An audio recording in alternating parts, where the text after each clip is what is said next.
Friends, डिलो junction में मैं बरखा शर्मा आपका स्वागत कर रही हूँ। हम लोग कर रहे हैं मेंस की सीरीज़ करते हुए हम चलेंगे अपने पहले क्वेश्चन पर।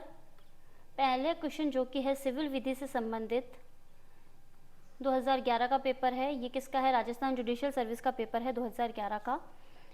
तो इसके अंतर्गत हम जो मेंस की सीरीज़ करेंगे वो हमारी जुडिशियल सर्विस से रिलेटेड प्लस एपीओ से भी रिलेटेड चलेगी।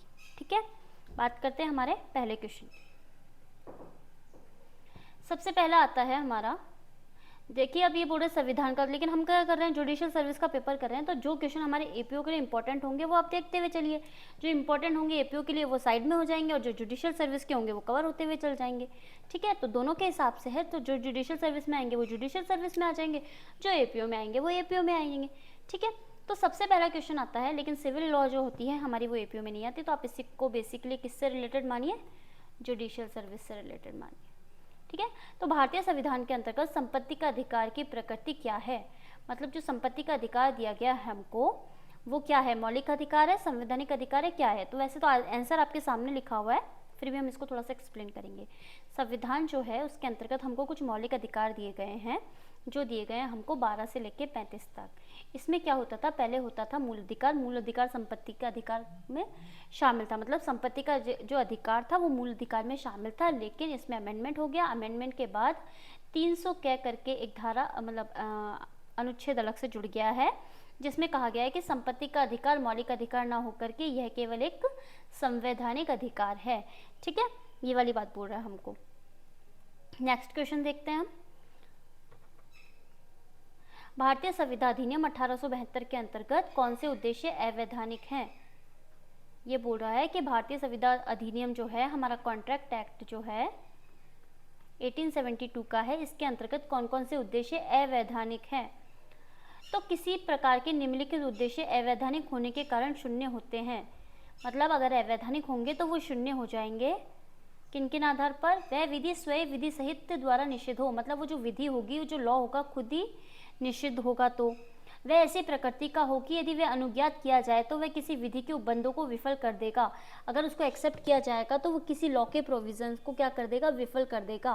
तो ये वाली बात बोल रहा है। इसके बाद बोल रहा है वह कपटपूर्ण हो। फिर इसके बाद बोल रहा है कि उसमें किसी अन्य शरीर के या संपत्ति को क्षति अंतर्निहित हो और विवक्षित हो। मतलब क्या होगा इसका? कि ऐसा कोई उद्देश्य है जो किसी अन्य व्यक्ति के शरीर या संपत्ति को क्षतिकारित करता हो, तो वो भी क्या होगा? अवैधानिक होगा। और अवैधानिक होने के कारण क्या हो जाएगा?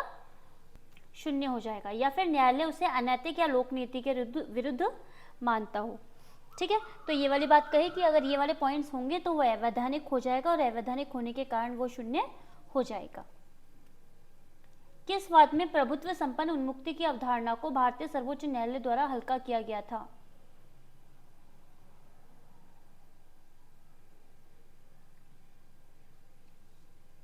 ये हल्का नहीं होगा, यहाँ पे होगा हवाला किया गया था। तो यहाँ पे क्या होगा? नगेंद्र राव का केस था, N Nagendra Rao and company versus Andhra Pradesh राज्य, AIR 1994, supreme court 2663, 194, AIR SC W 3753। ठीक है, केस है, जस्ट आप लर्न कर सकते हैं। अगर आपको आता हो तो ओके, और नहीं आता तो उसको एक बार देख लीजिए। फिर आता है मर्यादा अधिनियम। ये मयोदा अधिनियम नहीं है, यह है मर्यादा अधिनियम। मर्यादा क्या होती है? लिमिटेशन।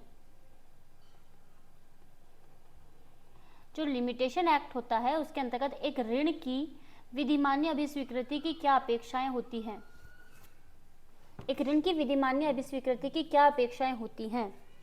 तो ऐसे बताया गया है कि एक ऋण की विधिमान्य अभिस्वीकृति की निम्नलिखित अपेक्षाएं हैं। मतलब जो नीचे अपेक्षाएं दी गई है उनकी बात कर रहा है कि संपत्ति या ऋण संबंधित दायित्व की स्वीकृति होनी चाहिए, स्वीकृति लिखित में होनी चाहिए, स्वीकारोक्ति जो होती है वो हस्ताक्षरित होनी चाहिए, विहित काल से पूर्व, विहित काल अवसान से पूर्व, यानी जो विहित काल होता है उसके खत्म होने से पूर्व अभिस्वीकृत होना चाहिए, वर्तमान में विद्यमान दायित्व की अभिस्वीकृति होनी चाहिए, वर्तमान में जो दायित्व वगैरह दिया गया है उसे अभिस्वीकृत किया गया होना चाहिए।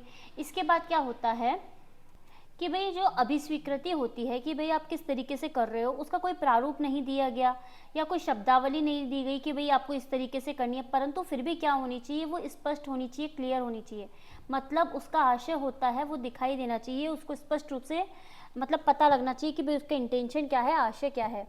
तो इस प्रकार यदि ऋण लेखे या ब्याज लेखे कोई संदाय किया जाता है तो वह अभिस्वीकृति माना जाता है तथा संदाय करने की तारीख से परिसीमा काल की गणना आरंभ होती है। मतलब जिस दिन से संदाय किया जाएगा उस दिन से क्या होगा, परिसीमा काल का प्रारंभ हो जाएगा।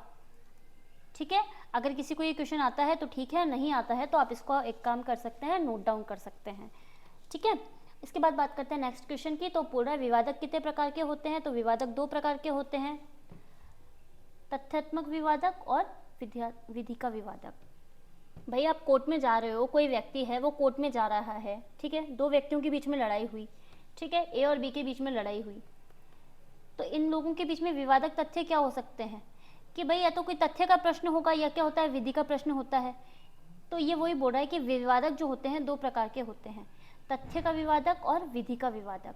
ठीक है, ये वाली बात बोल रहा है कि 2 व्यक्ति गए लड़े तो उनके बीच में क्या होगा, तथ्य का प्रश्न होगा या विधि का प्रश्न होगा। ठीक है, उसके बाद बोल रहा है मर्यादा अधिनियम 1963 के अंतर्गत विधिक निर्योग्यता क्या होती है?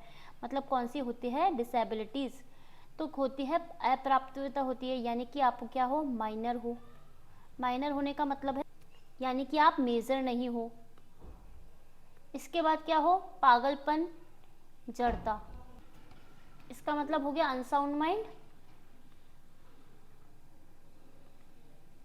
ठीक है, माइनर हो, मेजर हो। और फिर क्या होता है, जब तक एक विधिक की निर्योग्यता समाप्त नहीं होती तब तक आगे का काम नहीं किया जा सकता। आप देखते हैं ना, जब उसकी दोनों विधिक निर्योग्यता समाप्त होती है तब आगे की प्रोसीडिंग्स वगैरह होती है।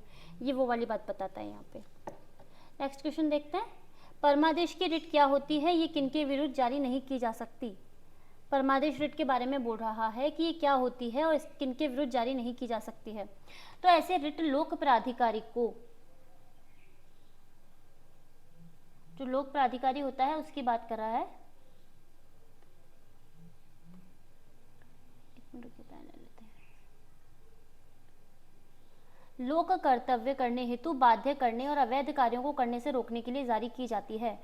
जो परमादेश रिट होती है वो जो लोक प्राधिकारी होते हैं वो अपने लोक कृत्य को करने के लिए और जो कोई अवैध कार्य वगैरह किए जाते हैं उनको रोकने के लिए की जाती है।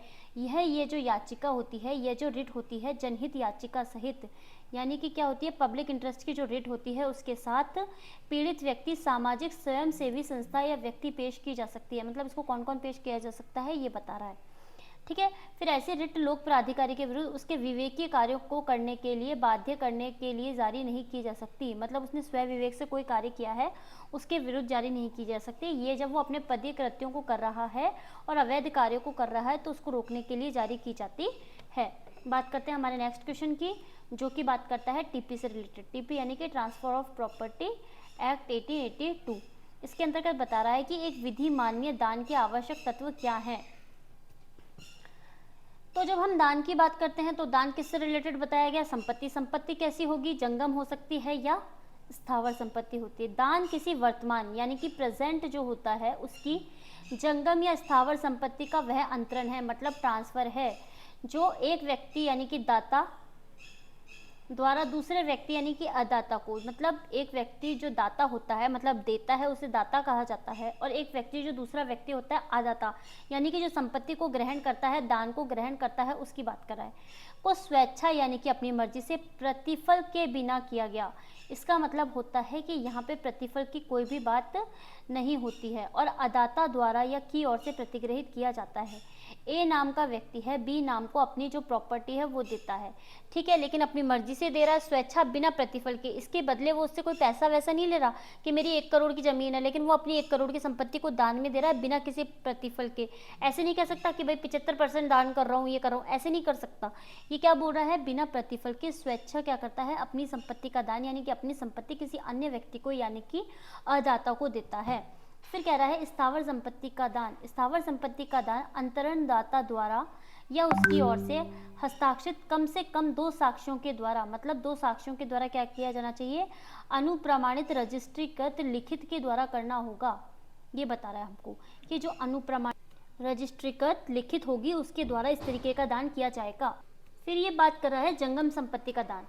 ठीक है, जंगम संपत्ति के दान की क्या बोल रहा है, हस्ताक्षरित रजिस्ट्रीकृत लिखित द्वारा या परिधान के द्वारा किया जा सकेगा। स्थावर संपत्ति के दान के लिए तो कहा ही गया है कि अनुप्रमाणित रजिस्ट्रीकृत लिखित के द्वारा करना होगा, और जंगम संपत्ति का दान हस्ताक्षरित रजिस्ट्रीकृत लिखित द्वारा या परिधान के। तो ये थे हमारे 10 मिनट के 10 क्वेश्चन, किससे रिलेटेड, मेन से रिलेटेड। उम्मीद करती हूँ आपको सीरीज अच्छी लग रही होगी। सीरीज अच्छी लग रही है तो लाइक शेयर सब्सक्राइब कीजिए, जुड़े रहिए डीलर जंक्शन के साथ। मिलेंगे हमारे एक नए लेक्चर के साथ। Thank you so much.